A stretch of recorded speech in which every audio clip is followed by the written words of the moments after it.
outras duas além do gol que marcou, que é uma jogada trabalhada, até na hora do gol, até brinco ali, ó, o Gustavo Gomes, a parada com ele aí é séria e o cara vai e faz o gol. Que são as jogadas do Rafael Veiga pro Luiz Adriano e pro Rony, que são os dois lances lúcidos do jogo. Porque, no mais, foi um jogo de pressão do Grêmio ali, no fim, depois da expulsão do Luan. Eu acho que o jogo podia ser mais bonito, né? E meu exemplo é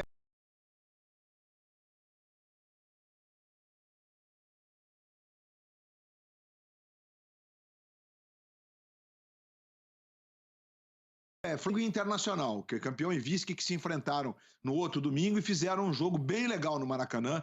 Foi um jogo super bem disputado, até a expulsão do Ronier, então, num nível muito alto, do ponto de vista tático e técnico, e que, pelo menos, como era um jogo de decisão também, né, ali estava sendo decidido o título, como acabou se mostrando a sequência. Então, ontem eu achei que ficou com gostinho de quero mais. E, embora tenha sido um jogo intenso, disputado, com o Palmeiras, como destacou muito bem o Paulo Nunes, tentando ser o time ofensivo logo depois da chegada do Abel, que pegou o trabalho do Cebola e deu sequência ali num time mais propositivo. Foi assim que eu vi. E acho que o Grêmio tem uma reflexão a fazer.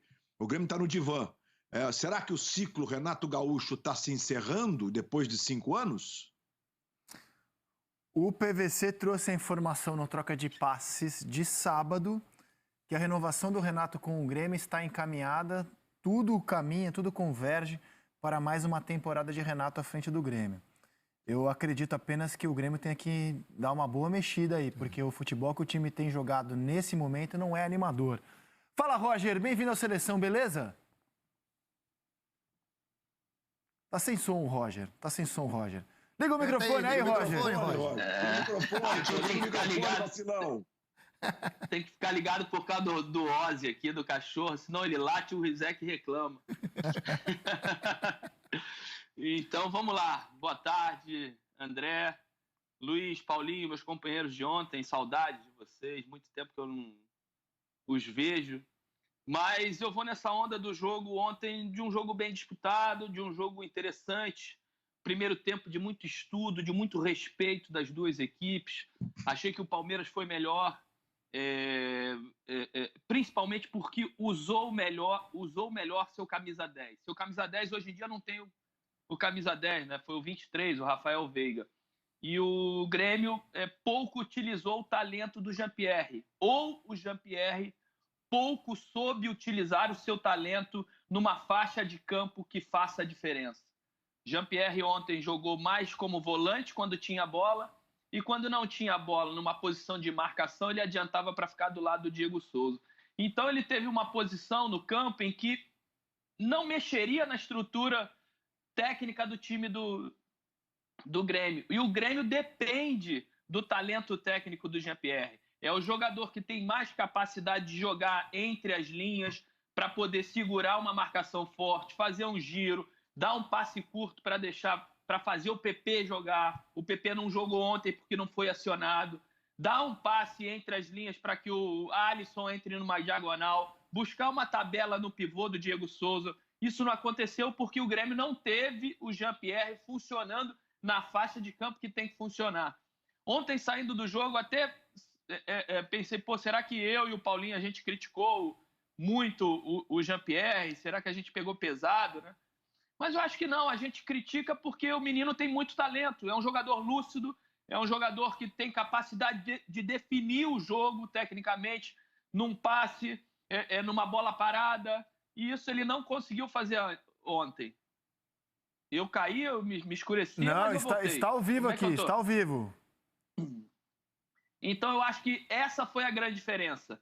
Eu prefiro muito mais um camisa 10 que participe muito menos do jogo, mas quando participe, ele esteja numa zona de conflito que, se ele conseguir sair dessa marcação mais apertada, ele enxergue a grande possibilidade, do que ele participe do jogo 300 vezes numa zona de paz, que ele não esteja apertado, mas que ele também não consiga chegar para botar alguém para jogar na cara do gol.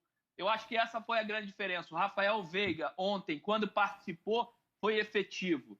Foi o homem da bola parada no gol do Gustavo Gomes e o homem para deixar 2 vezes 2 jogadores do Palmeiras em situações claríssimas de gol, Luiz Adriano e Rony. Os dois, tanto o Luiz Adriano quanto o Rony, desperdiçaram a chance de aumentar essa vantagem do Palmeiras.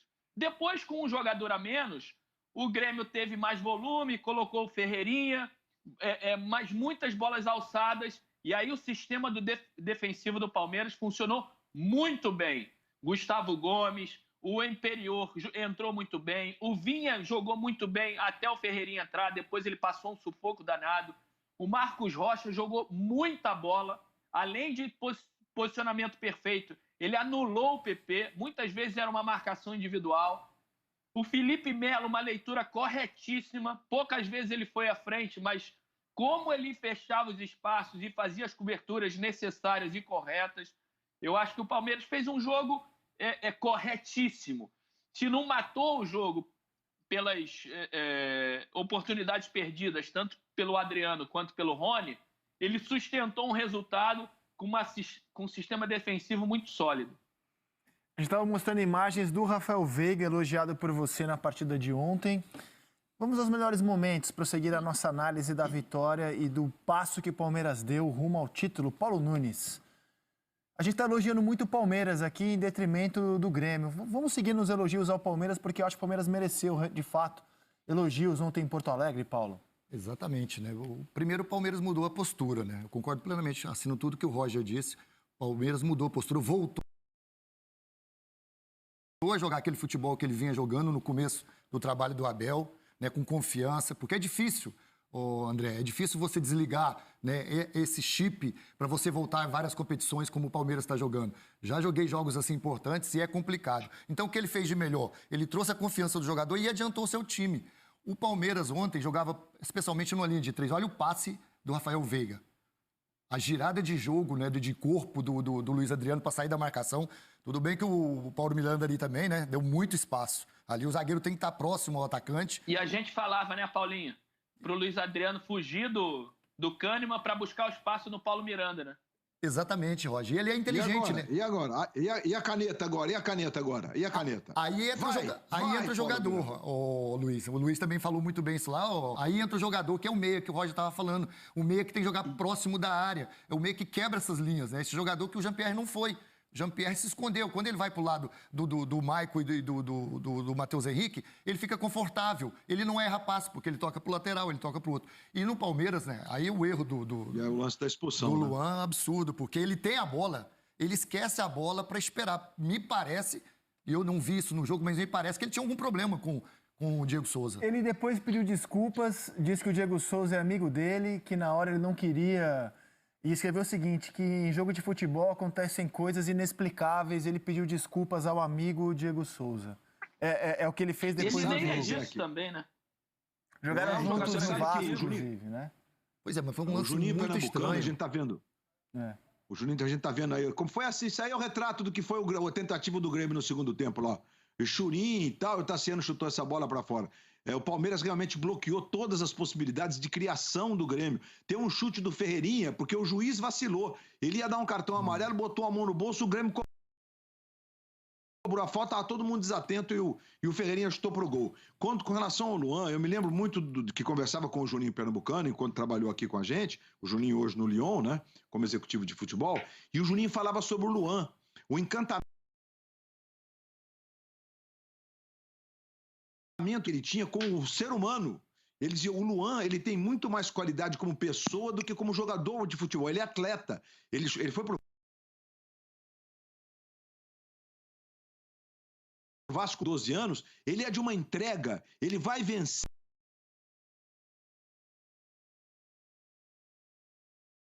pelo esforço, realmente ele venceu pelo esforço, né? Então a gente percebe que ele tem deficiências técnicas e que ele compensa com foco, concentração, leitura de jogo, entrega física. Ele fez o pênalti, inclusive, no jogo contra o Tigres.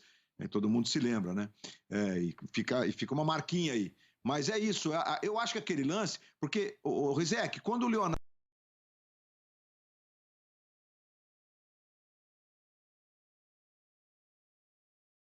Leonardo acerta aquela cotovelada em 94 na Copa do Mundo no Tabi Ramos, eu não tenho nenhuma dúvida de que aquele gesto não é o gesto proposital de agressão do Leonardo. Isso aí, o Luan, ele vai botar o braço ali para se proteger, era uma situação morta. Ele não fez assim, eu vou agredir com uma cotovelada. Eu tendo a não entender. Claro que é para expulsão, atingiu o Diego Souza de forma violenta, né? E o juiz, inclusive, voltou atrás imediatamente quando viu o sangue. O Alessandro Rocha Matos, que é o assistente ali, vai lá, falou para ele, foi cotovelada, professor. E foi mesmo, é um movimento que é de expulsão. Então, assim, não estou querendo defender o gesto do Luan, não, mas a integridade do cidadão, entendeu? Não dá pra gente achar que o Luan é um criminoso a partir desse lance. Aconteceu e acho que ele é mais feio na imagem do que propriamente na intenção ali de, eu vou dar uma cotovelada no cara. Eu não acho que foi a intenção dele, assim, eu vou dar uma cotovelada no cara. Mas eu quero ampliar esse lance do Luan além do jogo de ontem. Eu acho que o Luan é bom jogador, mas ele tem tido uns apagões, assim, em momentos cruciais.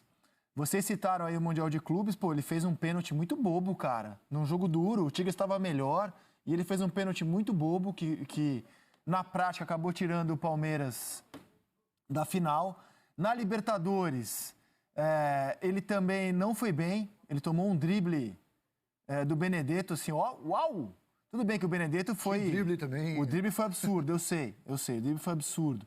Mas ele tava lá nesse drible. Ele não acompanhou o Ábila no primeiro gol do Boca no jogo da volta. Foi em cima dele. Ele vacilou, sofreu um apagão ali nesse lance. Aí o pênalti na semifinal do Mundial. Então, assim, é um jogador que tem ficado marcado por envolvimento em lances cruciais dos últimos grandes jogos, os grandes jogos do Palmeiras. E aí é um problema porque a gente não está aqui discutindo a qualidade, né? Porque se tá no Palmeiras, no Vasco, jogou muito. O que ele fez foi uma bobagem, cara. E, assim, e esses lances, cada um vai minando o zagueiro, né? Porque ele erra uma, erra duas, a torcida já fica, né, na expectativa. Então, assim, ele vai perdendo a confiança. E como o Luiz falou e muito bem, né? Ele já não tem muita qualidade. Então, ele se entrega muito ao jogo.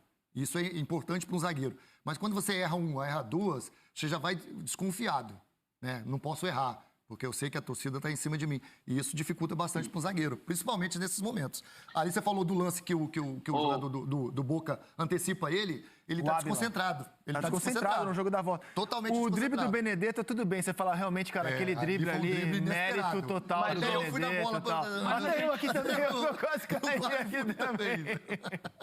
Fala, Roger. Não, mas eu acho que a gente também está pegando lances bem antigos, né? Esse lance do Benedetto, acho que foi em 2018. Foi. Não foi? Foi. São 3 anos atrás. Eu acho que o jogador também evolui, amadurece. Eu acho que ele tem mais boas atuações, mais atuações seguras do que lances como esses, né? A gente está falando aí de quantos anos ele está no Palmeiras? 4, 5 anos? A gente mostrou 3, 4 lances aí do Luan. Então não é pra gente... Porque quando parece que a gente está mostrando isso aí, parece que isso é toda hora e não é. A gente mostrou lances de 3 anos atrás.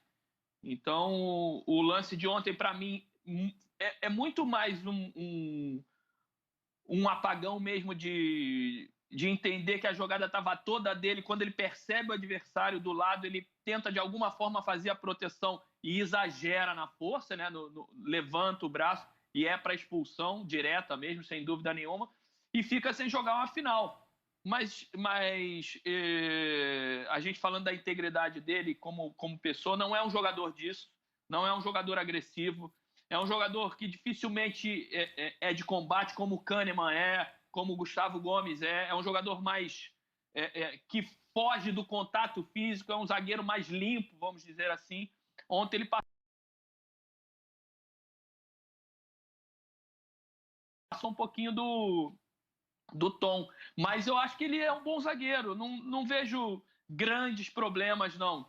Como